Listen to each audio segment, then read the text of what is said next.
en ayant une démarche qui peut être comparable à celle du camping, c'est-à-dire répondre quelque part à un manque ou une trop grande sélectivité dans le système éducatif, proposer de nouveaux débouchés, mais aussi avec des vraies différences, donc une sélectivité qui n'est pas la même, une finalité qui est différente.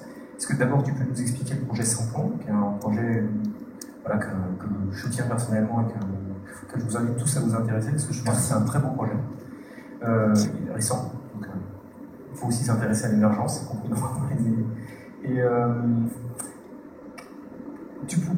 alors, d'abord, explique-nous simplement, puis ensuite, est-ce que pour toi, il y a un rapport au rêve qui est différent? Est-ce que justement le numérique, l'entrepreneuriat, est pour des populations qui ne sont pas celles du camping, justement, une possibilité d'avoir des grands rêves et de les exaucer? Oui, effectivement, donc merci. C'est Simplon, la peinture est encore fraîche, puisqu'il y a encore des travaux dans le local. On aura normalement les clés le 1er juillet. Donc l'idée de Simplon, c'est de réunir dans le même lieu, à Montreuil, en fait, un système d'apprentissage accéléré du code informatique, basé sur Ruby, et d'incubation de projets numériques de start-up, mais plutôt à visée sociale. Donc c'est des gens qui apprennent à coder et à faire leur propre application et à l'accélérer un petit peu. Donc on n'est pas du tout dans les VC, le pitch, on est déjà sur la matière première avant.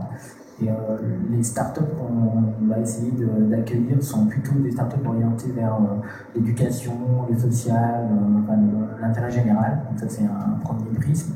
Et le deuxième prisme qui est important, c'est effectivement le type de population que ça vise. C'est plutôt des gens qui ne sont pas assez représentés dans l'entrepreneuriat. Donc plutôt des gens qui viennent des quartiers populaires, un maximum de filles si possible, des seniors, des gens en situation de handicap, des gens qui ne sont pas dans les circuits classiques et qui par l'apprentissage du code et le fait que le code va leur permettre de développer des projets d'application, ils finiront peut-être pas tous entrepreneurs et ils finiront peut-être au camping, pour certains j'espère pour eux. L'idée c'est de redonner le pouvoir en fait à la personne par le code. Et pourquoi Ruby? Parce que c'est un instrument magique d'apprentissage et de développement de choses qui est accessible à tous les débutants. On essaye, je rejoins beaucoup Patrice sur le côté politique. Moi, jamais j'aurais pu penser que je serais un jour entrepreneur, alors que je suis commencé à être récidiviste. Et l'idée de démocratiser l'apprentissage du code et l'entrepreneuriat, c'est un but politique. À la limite, s'il y a une incidence économique, ce sera bien, mais voilà, c'est donner le pouvoir, en fait, par le code et par l'entrepreneuriat. Et on va ouvrir cet été donc, le local, on va faire un summer camp, donc on invite tout le monde à venir découvrir l'endroit magique qu'on a trouvé à Montreuil et dans lequel a été tourné Les Émotifs Anonymes, pour ceux qui ont vu ce film avec Bruno Poulvord et Isabelle Carré. C'est la chocolaterie du film, c'est un endroit magique. Merci pour le soutien aussi de Stéphanie. Nathalie, Olivier, vous qui